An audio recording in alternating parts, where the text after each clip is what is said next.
जय हिंद साथियों, नमस्कार। मैं प्रत्युष श्रीवास्तव स्वागत करता हूं आप सबका आपके अपने इस यूट्यूब चैनल कुंवर स्टडी पर। साथियों, जैसा कि यूपीएससी और पीसीएस की तैयारी के लिए आधारभूत यह जो यूट्यूब का चैनल है, यह आप सबकी सेवा में समर्पित है। और इस चैनल के माध्यम से जो हमने आप सबके एक बेहतरीन तैयारी और स्ट्रेटजी की जो बीड़ा उठा रखा है, उसी लाइन में आगे बढ़ते हुए आज से हम अपना सिलेबस पूरा करने की ओर बढ़ रहे हैं। तो साथियों, कल हमने आपको इसके सिलेबस के बारे में और परीक्षा पाठ्यक्रम और उसके पूरे पैटर्न के बारे में बहुत विस्तृत वर्णन बहुत ही तरीके से दे दिया था। अगर आपने अभी तक उसे नहीं देखा है तो आप पिछले वीडियो में उसकी जानकारी आप आराम से ले सकते हैं। तो इसमें हमने समस्त विषयों और जो है अध्ययन कर सकने वाले जो इतने भी विषय हैं उनके बारे में हमने कल बता दिया था। अब उसी श्रेणी में आगे बढ़ते हुए अब हम एक एक करके एक एक विषय को पूरा करेंगे और अपनी तैयारी को बेहतर बनाने का अंजाम देंगे। तो इसी में साथियों, आज से हम अपना एक नया जो विषय है भारतीय इतिहास। इतिहास एक बहुत ही लंबा विषय है जिसको अगर हम आराम से और प्रेम से समझते हैं तो एक एक चीज़ हमें अच्छे से क्लियर होता चला जाता है और कोई शंका रहने की कोई गुंजाइश नहीं बचती है। लेकिन अगर इतिहास को हम एक बोरिंग सब्जेक्ट मान के पढ़ते हैं तो हमेशा हमारे लिए वह बोर बना रहता है और उसे हम कभी भी सुलझा नहीं सकते हैं। तो साथियों, आज से हम अपना इतिहास का जो विषय है शुरू करने जा रहे हैं और उसी के साथ बहुत जल्द हम आपको अन्य विषयों के वीडियो भी जो है प्रोवाइड करने शुरू कर देंगे। तो धीरे धीरे एक एक करके हमारे समस्त विषय जो है समाप्त हो जाएंगे और हमें पता भी नहीं चलेगा। बस आपकी मदद इतनी है कि आप बने रहें हमारे साथ और भरोसा रखें और जो भी हम आप तक पहुंचा रहे हैं एकदम सही और सटीक मानकर उसका अध्ययन करें। शंका की कोई आवश्यकता नहीं है, वो मेरी जिम्मेदारी है। मैंने बहुत ही अच्छे से और अच्छी जगहों से इन सब टॉपिक्स को उठाकर पॉइंट रखे हैं, इसलिए आपको इसमें शंका करने, सोचने की और अविश्वास करने की कोई आवश्यकता नहीं है। तो साथियों, शुरू करते हैं इसी के साथ नए ऊर्जा नए उत्साह के साथ अपने नए विषय को, जिसमें जी जान और जोर लगाकर पूरी मेहनत के साथ इसे कवर कर लें ताकि एक ही बार में यह ऐसा समाप्त हो जाए कि आजीवन हमारे दिमाग में धंसा रह जाए और कभी भी कहीं और से पढ़ने और देखने की आवश्यकता हमें पड़े ही ना। तो चलिए शुरू करते हैं आप के अपने इस क्लास को और नए विषय को। तो साथियों, हमारा जो आज का विषय है वह है भारतीय इतिहास। भारतीय इतिहास जो है यह बहुत ही प्यारा विषय है। इसको पढ़ने में थोड़ा सा लंबा समय लगेगा क्योंकि लंबा सिलेबस है, लेकिन इतना प्यार से पढ़ाएंगे, इतने तरीके से समझाएंगे कि आपको मन में कोई शंका नाम की चीज़ बचेगी ही नहीं। बस आपको ध्यान से बस सुनते जाना है और अपने अच्छे से नोट्स हो सके तो अपने हैंडराइटिंग से तैयार कर लें। आपको सारे टॉपिक्स इसमें क्लियर हो जाएंगे, एक भी इसके बाद नहीं बचेगा सिलेबस का, मैं वादा करता हूँ। तो साथियों, जो भारतीय इतिहास है हमारा, इसको हम दो तरीके से जो है बांटते हैं। पहला, स्रोत के आधार पर इसे बांटा गया है। स्रोत के आधार पर इसे हम तीन भागों में बांटते हैं: प्रागैतिहासिक काल, आद्य ऐतिहासिक काल और ऐतिहासिक काल। प्रागैतिहासिक काल ऐसा काल है जिसमें ना तो हमें कोई लिखित साक्ष्य मिलता है, ना तो कोई उसे लिखित और ना तो कोई जो है देखने योग्य साक्ष्य मिलता है। इसमें जो साक्ष्य है यह केवल ईंट पत्थर आदि जो पड़े हुए साक्ष्य हैं, इन्हीं के आधार पर हमें इसका आकलन किया जाता है। इसका जो समय काल है वह 6 लाख ईसा पूर्व से 2500 या 1000 ईसा पूर्व तक माना जाता है। और अगला जो हमारा है वो है आद्य ऐतिहासिक काल। आद्य ऐतिहासिक काल ऐसा है कि इसका समय काल 2500 ईसा पूर्व से 1000 या 600 ईसा पूर्व माना जाता है। अलग अलग जो पुरातत्वविद हैं वे अपना अपना अलग अलग समय काल देते हैं, इसलिए आपको कन्फ्यूजन हो सकती है। लेकिन यह जो हमने समय काल लिखा रखा है यह बहुत ही सटीक समय काल है, जिस पर अधिकतर पुरातत्वविद और वैज्ञानिक जो है अपनी राय देते हैं। तीसरा जो भाग है वो है ऐतिहासिक काल का। 600 ईसा पूर्व से अब तक के इतिहास को ऐतिहासिक काल समझा जाता है। इतिहास का ये हो गया पहला आधार बांटने का। दूसरा जो भारतीय इतिहास को बांटा जाता है वो घटनाक्रम के आधार पर बांटा जाता है। जब कोई बड़ी घटना में जो है परिवर्तन होता है देश में, तो उस आधार पर इतिहास को यहाँ पर पुरातत्वविदों ने और इतिहासकारों ने बांटा है। तो भारतीय इतिहास को घटनाक्रम के आधार पर भी 3 भागों में बांटा गया है। पहला है प्राचीन इतिहास। प्राचीन इतिहास का जो समय काल है वो प्रागैतिहासिक काल के शुरुआत से लेकर 7वीं शताब्दी तक यानी गुप्त काल के अंत तक का माना जाता है। उसके बाद जो है मध्यकालीन इतिहास। मध्यकालीन इतिहास 7वीं शताब्दी से लेकर 18वीं शताब्दी तक पूरा माना जाता है। 18वीं शताब्दी यानी 1757 प्लासी के युद्ध से। उस मध्यकालीन इतिहास को हम दो भागों में बांटते हैं।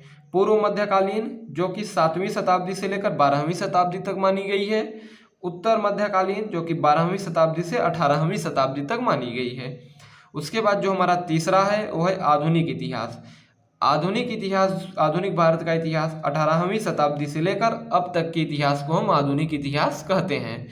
तो साथियों, ये हमारा जो पूरा वर्णन है यह भारतीय इतिहास के विस्तृत जो उसके भाग हैं उसको दर्शाता है, और इन्हीं का अध्ययन करने से हमारा पूरा इतिहास खत्म होता है। और इन सब के अलावा इतिहास में हमारा एक और बचता है विश्व का इतिहास। विश्व का इतिहास जो है साथियों, वह वर्ल्ड हिस्ट्री जो है बहुत ही बेहतरीन है, उसको भी हम देखेंगे इसी के साथ। ये हमारा पूरा इतिहास है जिसको पढ़ने के बाद इतिहास में हमारा कुछ नहीं बचता है। तो एक एक करके हम एक एक टॉपिक्स को यहाँ पे ख़त्म करेंगे। तो आइए शुरू करते हैं, आज की अपने इस क्लास को आगे बढ़ाते हैं। तो इसी क्रम में साथियों, सबसे पहले हम देखते हैं प्रागैतिहासिक काल को। प्रागैतिहासिक काल को पाषाण काल भी या पाषाण युग भी कहा जाता है, स्टोन एज। तो पाषाण युग के बारे में अगर हम समझना चाहें तो साथियों देखते हैं, वह काल जिसके बारे में हमें जानकारी पुरातात्विक स्रोतों से मिलती है उसे पाषाण काल के नाम से जाना जाता है। यह पत्थर के मात्र प्रयोग का युग है। यह साथियों जो पुरातात्विक काल या पाषाण काल है, इसे जो है केवल पत्थरों का उपयोग है। इसमें जो लोग थे उस वक्त के, वो बिल्कुल भी किसी अत्यधिक चीज़ के जानकार नहीं थे। उनके सामने जो पत्थर और जंगल, जो नदियाँ थी, उन्हीं में वे अपना सरवाइव करते थे। पुरातात्विक स्रोत स्मारक, भवन, सिक्के, उपकरण आदि हैं। तो इस जो है पूरे समय काल के दौरान अंत होते होते कुछ सिक्कों का भी जो है दौर वहाँ पर पत्थरों आदि का छोटे छोटे देखे जाते हैं। तो आगे हम इसका विस्तृत वर्णन देंगे। तो ये हमारा जो पाषाण युग है, यह पुराना युग है जिसे हम 6 लाख ईसा पूर्व से 2500 या जो है 1000 ईसा पूर्व तक समझ सकते हैं। पूरा जो पाषाण युग है, इसी को प्रागैतिहासिक काल के नाम से भी समझा जाता है। प्रागैतिहासिक काल में पाषाण युग के अलावा ताम्र युग भी आता है। पाषाण युग के बाद शुरू होता है ताम्र युग, जिसे हम आगे देखेंगे। तो यह हुआ हमारा पाषाण युग। भारत में पाषाण काल का जनक भूगर्भ वैज्ञानिक रॉबर्ट ब्रूस फुट महोदय को माना जाता है। भारतीय भूगर्भ वैज्ञानिक रॉबर्ट ब्रूस फुट महोदय को पाषाण काल का जो है जनक समझा जाता है। सन 1863 में पल्लवरम, चेन्नई में लंबवत व्यापक खुदाई करवाई और वहां से पाषाण काल का सर्वप्रथम साक्ष्य कुल्हाड़ी मिला। यह पत्थर का था। साथियों, रॉबर्ट ब्रूस फुट जी ने 1863 में चेन्नई में जब एक जगह की खुदाई करवाई, लंबवत सीधी लंबी रेखा में जब खुदाई करवाई उसकी, तो वहां से पाषाण काल का सबसे पहला साक्ष्य कुल्हाड़ी, जो कि पत्थर का बना हुआ था, हमें देखने को मिलता है। जो यह एक आधार बन जाता है यह समझने का कि उस वक्त पत्थरों का ही प्रचलन था। उन लोगों को उस वक्त लौह आदि की जानकारी नहीं थी। उसके बाद अगर हम पाषाण काल का विभाजन अब देखते हैं। पाषाण काल को भी 3 भागों में बांटा जाता है: पूरा पाषाण काल, मध्य पाषाण काल, नव पाषाण काल। पूरा पाषाण काल का जो समय काल माना जाता है वो 6 लाख ईसा पूर्व से 10,000 ईसा पूर्व तक माना जाता है। मध्य पाषाण काल का जो समय काल है 10,000 ईसा पूर्व से 6,000 ईसा पूर्व तक माना जाता है। नव पाषाण काल का समय काल 6,000 ईसा पूर्व से 1,000 ईसा पूर्व तक माना जाता है। पाषाण काल का यह विभाजन साथियों, पाषाण काल का यह विभाजन इस काल में प्रयोग होने वाले उपकरण के आकार, प्रकार, बनावट व जलवायु परिवर्तन के आधार पर किया गया है। अर्थात जो पाषाण काल है, पाषाण काल का ये जो पूरा पाषाण काल, मध्य पाषाण काल, नव पाषाण काल का जो विभाजन किया गया है, ये तीनों तो दौर पत्थर के ही हैं, लेकिन पत्थरों के बनावट, उनके आकार, उनके साज सज्जा, प्रकार के आदि जलवायु परिवर्तन के आधार पर जो है इन तीनों को बांट दिया गया है, जिसके बारे में आगे देखने को मिलता है। साथियों, सबसे पहले अब हम शुरू करते हैं पूरा पाषाण काल को। पूरा पाषाण काल, इस काल का मानव अत्यंत बर्बर और असभ्य था। यह नदियों के किनारे पर रहता था क्योंकि उसको यहाँ खाने के लिए फल फूल, मांस, मछली और पीने के लिए पानी मिल जाता था। उनका निवास पर्वत की गुफाओं व नदी घाटियाँ थी। ये मानव शिकारी थे और कच्चे मांस खाते थे।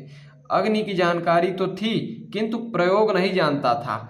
ऐसा इसलिए यहाँ क्यों कहा गया है, मैं बस समझा दे रहा हूँ। शिकार हेतु पत्थर के अनेक उपकरण या औजार बनाता था। इस काल के जो मानव थे वो बिल्कुल ही असभ्य थे। उन्हें जिंदगी जीने का कोई तरीका सलीका मालूम नहीं था। वे नदियों के किनारे पर रहते थे, वहीं पर बैठे रहते थे। कोई जीव जंतु, जानवर, कुत्ता, बिल्ली आदि कोई जानवर दिख जाता उसे पत्थरों से मार देते थे। मार के उसके कच्चे मांस को चबाते थे और अपना पेट भरते थे और वहीं नदी पर जो है पानी पीते थे। ये नदियों के किनारे इसलिए रहते थे क्योंकि वहाँ इन्हें पानी पीने के लिए जो जानवर आते थे उनका हत्या करके ये लोग खा लेते थे। तो वहाँ इन्हें भोजन और पानी दोनों का इंतजाम एक जगह पर मिल जाता था। इसलिए अधिकतर वे मानव नदियों के किनारे रहते थे और गुफा में जो है निवास किया करते थे बगल में। यहाँ पे कहा गया है कि उन्हें अग्नि की जानकारी तो थी किंतु प्रयोग नहीं जानते थे। ऐसा यहाँ पर इसलिए कहा गया है क्योंकि अग्नि उस वक्त नहीं थी, क्योंकि अग्नि तो हमें आगे पढ़ाया जाता है। लेकिन अग्नि की जानकारी इसलिए थी क्योंकि उस वक्त जो है वे पत्थरों का प्रयोग करते थे और पत्थरों में धार देने आदि के लिए जब वे एक दूसरे पत्थर पर एक को दूसरे पर जब पटकते थे तो चिंगारी तो अवश्य निकलती होगी। तो इसलिए कहा गया है कि अग्नि देखी तो थी उन्होंने, जानकारी तो थी किंतु उन्हें पता नहीं था कि यह आग है और इसका क्या प्रयोग हो सकता है, इसलिए उन्हें इसकी जानकारी नहीं मानी जाती है। उस वक्त के जो प्रमुख औजार थे, चापर, चापिंग, क्लीवर, कुल्हाड़ी, ये उपकरण कार्टजाइट, बलुआ पत्थर, चैल्सीडेनी जैसे पत्थरों से बने थे। चापर चापिंग जो है एक धारदार हथियार हुआ करता था उस वक्त का, पत्थर का ही, जिसमें आगे धार देकर बनाया जाता था। क्लीवर, कुल्हाड़ी जो है ये सब पत्थर के बने होते थे। बलुआ पत्थर, चैल्सीडेनी, कार्टजाइट, इन्हीं सब पत्थरों के बनाए जाते थे। यह पूरा पाषाण काल के लोग और उनके औजार थे। अब देखते हैं साथियों, पूरा पाषाण काल के जो साक्ष्य हैं, पूरा पाषाण काल के जो साक्ष्य के स्थल हैं उनके बारे में जानकारी एक ड्राइंग के जरिए हम आपको दर्शन करवा रहे हैं। साथियों,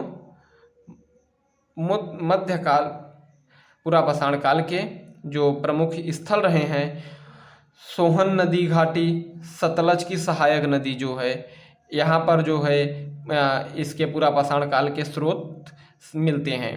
पोतवार नदी घाटी जम्मू कश्मीर में है, बेलन नदी उत्तर प्रदेश में, और राजस्थान में गंभीर नदी जो घाटी है वहाँ पर इसके साक्ष्य मिलते हैं। साबरमती नदी घाटी गुजरात में, और नर्मदा नदी घाटी मध्य प्रदेश में, माही नदी घाटी जो है और महाराष्ट्र में, और पल्लवरम चेन्नई में। इन इतने स्थानों पर जो है पूरा पाषाण काल के साक्ष्य जो हैं, पत्थर के, कुल्हाड़ी के आदि जो उनके साक्ष्य हैं यहाँ से देखने को मिलते हैं हम सबको। अब आगे हम बढ़ते हैं, तो जो इसके प्रमुख स्थल हैं और जो साक्ष्य हैं वहाँ से क्या क्या मिले हैं, किन स्थलों से कौन से साक्ष्य मिले हैं उसकी जानकारी लेते हैं। सोहन नदी घाटी से चापर चापिंग औजार मिला है। हथनौरा नर्मदा नदी से मानव की खोपड़ी मिली है, उस वक्त की, उस समय की मानव की खोपड़ी, उस समय काल की हमें हथनौरा नर्मदा नदी से देखने को मिली है। यह बहुत ही मेन पॉइंट है, इसे ध्यान रखिएगा और जरूर स्टार पॉइंट कर लीजिएगा। भीमबेटका नर्मदा नदी के पास से चित्रकारिता का प्रथम साक्ष्य देखने को मिलता है। बेलन नदी घाटी मातृ देवी की प्रतिमा हड्डी की बनी हुई देखने को मिलती है। और लोहदा नाला प्रयागराज से मातृ देवी की प्रतिमा जो है लोहदा नाला प्रयागराज से देखने को मिलती है। कोरेगांव महाराष्ट्र से बस्तियों का साक्ष्य मिलता है। पल्लवरम मद्रास से कुल्हाड़ी का साक्ष्य मिलता है। इसी में उच्च पूरा पाषाण काल के मुख्य विशेषताएं, उच्च पूरा पाषाण काल यानी कि पूरा पाषाण काल की अंत का समय। चकमक उद्योग, उच्च पूरा पाषाण काल का अंतिम दौर में मानव पत्थर से पत्थर के उपकरण की घिसाई करके चमकाते थे। इस वक्त मानव एक पत्थर से दूसरे पत्थर को जो है घस घस के उसे तेज धारदार हथियार आदि बनाने का काम किया करते थे। होमोसेपियंस आधुनिक मानव का आगमन इसी समय हुआ था साथियों। ये जो आज के हम सब मानव हैं, हमारी प्रजाति का जो इसे साइंटिफिक नाम है होमोसेपियंस है, तो इसकी जो शुरुआत हो गई थी वह इसी समय में हो गई थी। अब आगे है मध्य पाषाण काल। मध्य पाषाण काल मेजोलिथिक एज को देखते हैं। मध्य पाषाण काल के बारे में हमें सर्वप्रथम जानकारी वर्ष 1857 में C.L. कार्लाइल ने दी थी। यही इस काल के जनक हैं। इसकी जानकारी मध्य पाषाण काल की 1857 में C.L. कार्लाइल ने दी थी।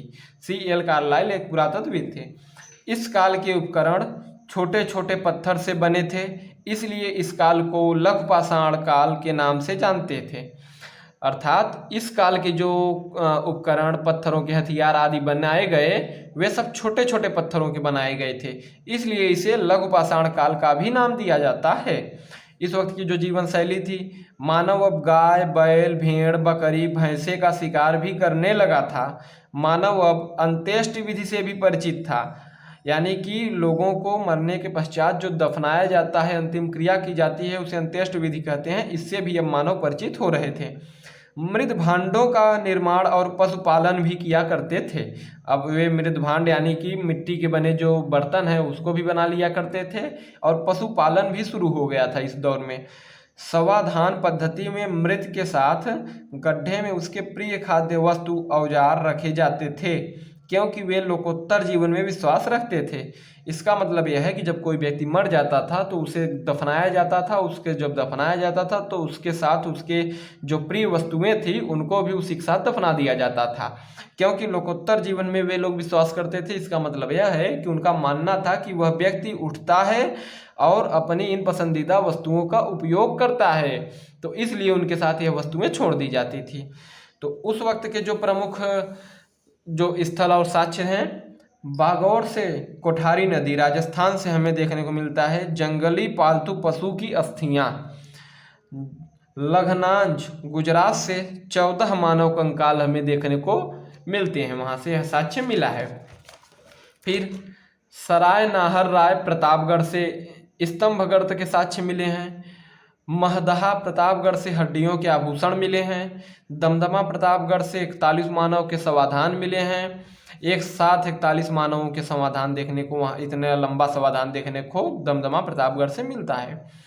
चैपानी मांडो प्रयागराज से मृदभांड यानी कि मिट्टी के बर्तन देखने को मिलते हैं। मोरहाना पहाड़, बधही खोर, लेह खैया, मिर्जापुर से चित्रकारिता के प्रमाण मिलते हैं। और टेरी समूह तमिलनाडु से बेधनी खुरचनी उपकरण देखने को मिलते हैं। बेधनी खुरचनी जो काटने छीलने के कार्य आते हैं, वही सब उपकरण। जम्मू द्वीप पंचगढ़ी मध्य प्रदेश से सूक्ष्म पाषाण उद्योग के साक्ष्य मिलते हैं। पाषाणों का जो छोटा सा उद्योग था उनके साक्ष्य मिलते हैं। अब है नवपाषाण काल, नियोलिथिक एज। नवपाषाण काल के बारे में सर्वप्रथम जानकारी हमें जॉन लुबान महोदय ने अपनी पुस्तक प्री हिस्टोरिक टाइम्स में 1865 में दी थी। इसी पुस्तक में इन्होंने नवपाषाण के लिए नवपाषाणिक क्रांति शब्द का प्रयोग किया है। इन्होंने इस युग को, नवपाषाण काल को नवपाषाणिक क्रांति भी कहा है, क्योंकि इस समय में बहुत से नए खोज हुए, लोग जो है नई नई चीज़ों से सभ्य हुए, इसलिए इस युग को क्रांति का शब्द उन्होंने प्रदान किया है। जो इस वक्त की मुख्य विशेषताएं हैं वो यह हैं कि मानव अग्नि का प्रयोग उस वक्त जान गए, उन्हें अग्नि का प्रयोग हो गया। मृदभांड का बहुतायत पैमाने पर निर्माण, यानी मिट्टी के बने बर्तनों का अधिक से अधिक निर्माण शुरू हो गया। आवश्यकता अनुसार लोग उस वक्त अधिक से अधिक मिट्टी के बर्तन बनाने शुरू कर चुके थे। पशुपालन बहुतायत पैमाने पर शुरू हो गया, यानी कि अब लोग अधिक से अधिक पशुपालन की ओर अग्रसर हो रहे थे। कृषि कार्य सर्वप्रथम जौ का सर्वप्रथम कृषि शुरू हो गया था, खेती शुरू हो गई थी। पत्थरों पर पालिश का विकास हो गया, यानी पत्थरों को रगड़ रगड़ के उसे चमकाने और चकमक बनाने का जो कार्य था वो भी शुरू हो गया था। पहिए का प्रयोग शुरू हो गया था। पत्थरों के बने पहिए, जो पहिए के अनुसार जो है उस पर कोई चीज़ इधर से उधर रख के ले जाने के लिए गाड़ी जैसा एक छोटा सा अपना बनाते थे। पहिए का प्रयोग शुरू हो चुका था। नवपाषाण काल के अगर हम प्रमुख स्थल और साक्ष्य की बात करें तो सबसे पहला नाम आता है मेहरगढ़ का। यह पाकिस्तान के दक्षिण बलूचिस्तान प्रांत में बेलन नदी के किनारे स्थित है। बेलन नदी के किनारे स्थित है। इस स्थल की खोज प्रोफेसर फ्रांसोया नामक फ्रांसीसी पुरातत्वविद ने की थी। यहाँ से गेहूं, जौ, कपास की खेती का साक्ष्य मिलता है। कपास की खेती का यह विश्व का सबसे प्राचीनतम साक्ष्य है। इसे स्टार पॉइंट दे के ध्यान रखिएगा साथियों। कपास की खेती का यह विश्व का सबसे प्राचीनतम साक्ष्य है। पूरे विश्व में सबसे पहले यही कपास की खेती होती थी। इसके साक्ष्य मेहरगढ़ से प्राप्त होते हैं। इस क्षेत्र में गेहूं अत्यधिक मात्रा में होता था, इसलिए इसे रोटी की टोकरी भी कहते हैं। ये सब स्टार पॉइंट है साथियों, ध्यान रखिएगा। इसलिए इसे रोटी की टोकरी भी कहा जाता है। अब दूसरा जो क्षेत्र है वो है बुर्जहोम। यह जम्मू कश्मीर संघ क्षेत्र में स्थित है। डी टेरा एवं पीटरसन ने 1935 में इसे खोजा था। यहाँ मालिक के साथ कुत्ते को दफनाए जाने का साक्ष्य मिला है साथियों। यहाँ पर मालिक जब मर जाता था तो उसके साथ उसके गड्ढे में कुत्ते को भी दफनाया जाता था। यहाँ गर्तावास का साक्ष्य भी है। अब देखते हैं आगे। तीसरा जो क्षेत्र है वो है कोल्डिहवा। यह प्रयागराज के पास बेलन नदी घाटी में स्थित है। यहाँ से धान की खेती का प्राचीनतम प्रमाण मिला है। कृषि का आधुनिक साक्ष्य लहुरा देव संत कबीर नगर उत्तर प्रदेश से 7000 ईसा पूर्व का मिला है। ध्यान रखिएगा साथियों, कृषि का आधुनिक साक्ष्य लहुरा देव संत कबीर नगर उत्तर प्रदेश से 7000 ईसा पूर्व का मिला है। इस काल का साक्ष्य चैपानी मांडो प्रयागराज, चिरांद सारण बिहार और कुचाई मयूरभंज उड़ीसा से मिला है। अब कुछ महत्वपूर्ण तथ्यों का ध्यान दे देते हैं।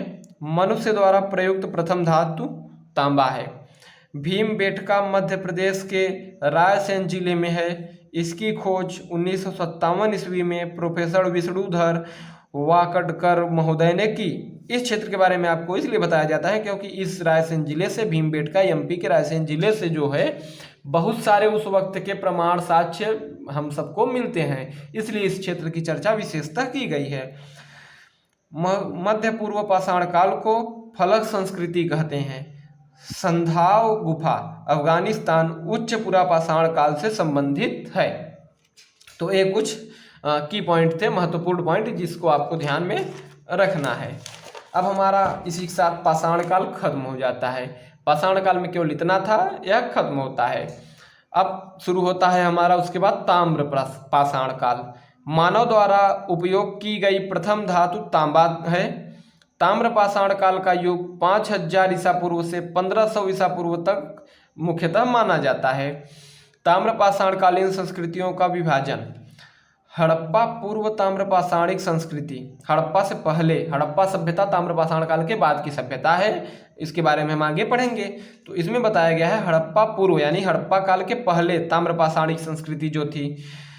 सोथी संस्कृति बीकानेर में फली फूली। झूकर या झाकर संस्कृति हड़प्पा समकालीन ताम्रपाषाणिक संस्कृति, हड़प्पा के साथ साथ जो ताम्रपाषाण की संस्कृति चली उसके बारे में। अहाड़, गिलंड, गणेश्वर, ये 3 संस्कृतियों के नाम हैं जो हड़प्पा संस्कृति के साथ चले हैं। अहाड़, गिलंड, गणेश्वर। हड़प्पोत्तर ताम्रपाषाणिक संस्कृति की बात करें यानी हड़प्पा कालीन संस्कृति खत्म होने के पश्चात यानी हड़प्पा के अंत में जो है ताम्रपाषाणिक संस्कृतियां जो थी वो थी मालवा मध्य प्रदेश में, कायथा मध्य प्रदेश में, एरण मध्य प्रदेश में, जोरवे महाराष्ट्र में। ये चारों संस्कृतियां जो हैं हड़प्पा के अंत की संस्कृतियां हैं। ताम्रपाषाणिक कालीन विशेषताएं। संस्कृति का स्वरूप ग्रामीण था। कृषि एवं पशुपालन पर निर्भरता थी। सामूहिक आवास का निर्माण यानी कि कई सारे लोग आपस में मिलकर एक सामूहिक आवास का निर्माण करते थे और साथ में ही सब लोग रहा करते थे।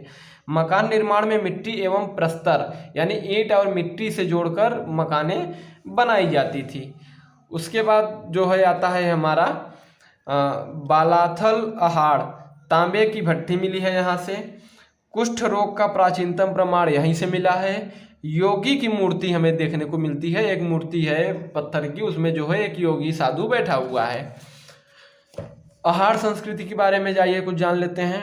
अहाड़ संस्कृति यह राजस्थान के उदयपुर में स्थित है।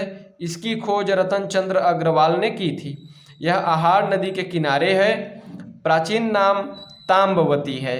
यहाँ पर टेराकोटा के बने बैल व लाल कुत्ते मृदभांड पाए गए हैं, लाल काले मृदभांड पाए गए हैं और मिट्टी के अलंकृत आभूषण यहाँ से मिले हैं। साथियों ध्यान रखिएगा, कुछ विदेशी सामग्री जैसे यूनानी धूप पात्र, यूनानी अपोलो व देवता की मूर्ति मिली है। इसका मतलब यह है कि यह जो आहार संस्कृति थी इस पर यूनानियों का भी जो है कुछ प्रभाव देखने को मिलता है। गिलुंड जो क्षेत्र है यह राजस्थान के चित्तौड़गढ़ में यहाँ के या गिलुंड संस्कृति है। गिलुंड संस्कृति यह राजस्थान के चित्तौड़गढ़ में है। यहाँ के मकानों में पक्की ईंटें मिली हैं। यह बनास नदी के तट पर है और यहाँ स्तंभ गर्त भी मिले हैं। यहाँ भंडारण के प्रमाण भी मिलते हैं। साथियों ध्यान रखिएगा, अगली संस्कृति है हम लोगों की मालवा संस्कृति। मालवा संस्कृति के बारे में बात करें, प्रमुख स्थल इसके नवदा तोली, चिचड़ी, माहेश्वर, एरण, कायथा, नागद हैं। मालवा संस्कृति मध्य प्रदेश में स्थित है। अगली जो हमारी संस्कृति है साथियों वो है नवदा टोली। जी साथियों, नवदा टोली हमारी अगली संस्कृति है। मालवा संस्कृति का सबसे बड़ा और सर्वप्रथम उत्खनित स्थल है जिसे एच.डी. संकालिया, हसमुख धीरज लाल संकालिया जिसका पूरा नाम है, ने खुदवाया था। यह उत्खनन 4 लेयर संस्तर यानी 4 परतों में पाया गया है। दूसरे लेयर सेकेंड लेयर से अग्निकांड का प्रमाण मिलता है। केवल यहीं पर टोटीदार बर्तन पाए गए हैं जिसमें लहरदार बालों वाला पुरुष का चित्र व 4 मंदिर का चित्र है।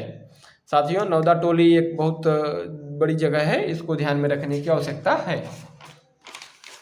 अगली जो हमारी इसकी विशेषता है नवदा टोली की, यह ग्रामीण संस्कृति जो कृषि और पशुपालन पर आधारित है। ताम्रपाषाण संस्कृति के सभी प्रकार के अनाज हैं। मृदभांड लाल गुलाबी जिन पर काले रंग के अलंकरण हैं यहाँ से हमें मिलता है। सामूहिक नृत्य का प्रमाण यहाँ से मिलता है। सवाधान घर के अंदर ही उत्तर से दक्षिण की ओर दफनाना। जी साथियों, लोगों को मरने के पश्चात जो उनका समाधान किया जाता है घर के अंदर ही यहाँ पर देखने को मिलता है, वो भी उत्तर से दक्षिण दिशा की ओर दफनाया गया। इन उदाहरण इसका देखें, इंदौर, आज़ादपुर में कुछ बच्चों के अवशेष देखने को मिलते हैं। फिर आती है कायथा संस्कृति। यह मालवा के ताम्रपाषाणिक संस्कृति का स्थल है जो एमपी के उज्जैन काली नदी के तट पर स्थित है। यह भी ग्रामीण संस्कृति थी। यहाँ के मकान आयताकार और अंडाकार हैं। यह घर में एक बर्तन में 40 हजार मन के जो सेल खड़ी के बने हैं पाए गए हैं। यहाँ तांबे की चूड़ियाँ व अगेत का बना बहुमूल्य हार मिला है। यहाँ कृषि यंत्र भी प्राप्त हुआ है तथा एकमात्र स्थान जहाँ घोड़े की हड्डियाँ मिली हैं। कायथा संस्कृति में सबसे खास बात यह है कि यह एकमात्र पूरे भारत का एक ऐसा स्थान था जहाँ से जो है कि हड्डियाँ, घोड़े की हड्डियाँ यहाँ पर देखने को हमें मिलती हैं प्राचीन काल की। उसके बाद अगला है हम लोगों का सालवदा संस्कृति। दक्कन क्षेत्र में कृषि परंपरा का सबसे प्राचीन प्रमाण यहाँ से हमें मिला है तथा चाक पर बने चॉकलेटी मृदभांड पाए गए हैं। यहाँ के आवास गोलाकार अंडाकार में हैं। एरण संस्कृति है हमारी अगली। यह बिना नदी के तट पर है, यानी यह बिना नदी के तट पर है। यहाँ घोड़े के नाल की आकृति का प्राचीर बना है जो मिट्टी की दीवार है। उसके बाद साथियों महाराष्ट्र में कुछ ताम्रपाषाणिक संस्कृतियां हैं जैसे जोरवे संस्कृति। इसके अंतर्गत सोनेगांव, चंदौली, इनाम गांव, प्रकाश निवास, दायमाबाद और ईयूर आदि हैं। फिर है अगली संस्कृति इनाम गांव। यह महाराष्ट्र अहमदनगर जिले में है। यह भीमा नदी के सहायक घोड़ नदी के किनारे है जो 20 हेक्टेयर में फैली है। इसके खोजकर्ता मुख्यतया एम.एस. धवलीकर, एच.डी. संकालिया और अंसारी हैं। यहाँ की जनसंख्या का अनुमान 4000 किया गया है। महाराष्ट्र में यह सबसे बड़ा पूरा स्थल है। यह भी एक ग्रामीण संस्कृति है। यहाँ दोहरी संस्कृति के प्रमाण ताम्रपाषाण व सिंधु घाटी सभ्यता मिले हैं। सबसे बड़ी बात देखने को इनाम गांव वाली संस्कृति में कि ये इसमें ताम्रपाषाण संस्कृति और सिंधु घाटी सभ्यता की संस्कृति दोनों एक साथ फली फूली हैं साथियों, यह ध्यान रखिएगा। इसकी जो विशेषताएं हैं, नगरीय व ग्रामीण दोनों संस्कृति हैं यह, यानी कि यह संस्कृति नगरीय भी थी और ग्रामीण दोनों के साक्ष्य मिले हैं। भवन आयताकार किंतु छत त्रिकोणात्मक मिले हैं, यानी त्रिकोण के छत जो है ऐसे बने होते थे जैसे मंदिरों में देखने को मिलते हैं। समाधान उत्तर से दक्षिण की ओर, किंतु यदि व्यक्ति वरिष्ठ हो यानी बुजुर्ग हो तो पैरों को काट कर दफनाते थे ताकि छोटे से ही जगह में उन्हें दफना दिया जाए। बच्चों के लिए शव को अंत्येष्टि कलश में समाधान, यानी एक मृदभांड का बड़ा सा कलश लेते थे छोटे बच्चों के लिए, उनके नाप का बनाते थे और उसी में उनको भर के जो है दफन कर दिया जाता था। एक मृदभांड 4 गोड़ों वाले में 2 व्यक्तियों को इस भांति दफनाया गया है जैसे गर्भ में शिशु पड़ा हो। एक मृदभांड मिला है, 4 गोड़ उसमें मिले हैं, इसमें 2 व्यक्तियों को इस भांति दफनाया गया है जैसे किसी गर्भ में शिशु पड़ा हो। यहाँ से तांबे के स्वर्णाभूषण मिले हैं, अंडाकार दीप मिले हैं, टोटीदार मृदभांड जो अलंकृत हैं, टोटीदार कटोरा का उपयोग हुआ है, गेहूं, जौ, ज्वार, लोबिया, चना आदि के कृषि का प्रमाण मिला है। इसमें से आपको सभी पॉइंट्स नहीं याद करने हैं, लेकिन जो मेन पॉइंट्स हैं आपको इसमें से एक बार जरूर देख लेने हैं। उसके बाद जो है बांध का निर्माण व कई नहरों के प्रमाण उस वक्त के हमें मिले हैं साथियों। जलाशय का निर्माण के प्रमाण मिले हैं। फिर अगली संस्कृति है दायमाबाद। यह महाराष्ट्र के अहमदनगर में गोदावरी नदी की सहायक नदी प्रवरा नदी के किनारे है। इसके उत्खननकर्ता 1967 में बीपी बोपरडीकर और यसर राव व एमएन देशपांडे माने गए हैं। विशेषता है यहाँ से एक बैलगाड़ी की चित्र मिली है जिसमें 2 पहिए और सारथी तथा एक कुत्ते का चित्र मिला है।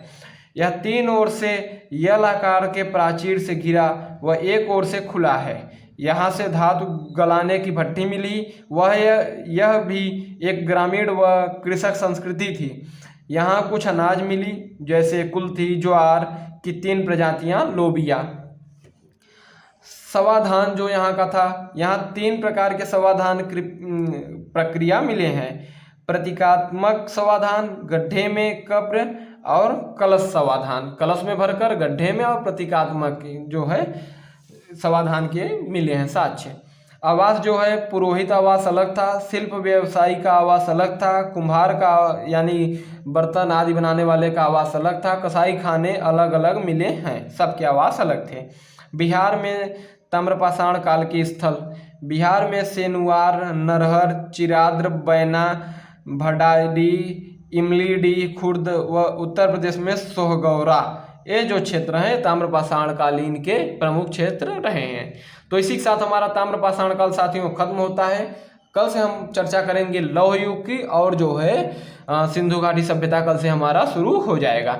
तो उम्मीद करते हैं आप सबको ये सारी जानकारी बहुत अच्छी लगी। इसका रिवीजन करिए, अपने हाथ से हैंड नोट बनाइए और पढ़ते रहिए। मैं वादा करता हूँ इन पॉइंट्स के अलावा कहीं बाहर से कुछ नहीं आएगा, कुछ नहीं बचा है इसके अलावा। यह इनफ मोर देन है, जो है बहुत है, इसमें अधिक आपको पढ़ने की कोई आवश्यकता नहीं है, ना किसी स्मार्ट किताब से, ना किसी टीचर से, कहीं इंस्टीट्यूट से, कहीं से नहीं। बस आप इतना तैयार कर लीजिए, आपका ये टॉपिक इसके बाहर हो ही नहीं सकता, मैं वादा करता हूँ इसका साथियों। ठीक है, इसी के साथ मिलते हैं कल अपने नए वीडियो में नए टॉपिक के साथ। बने रहिए कोर्स स्टडी के साथ। धन्यवाद साथियों।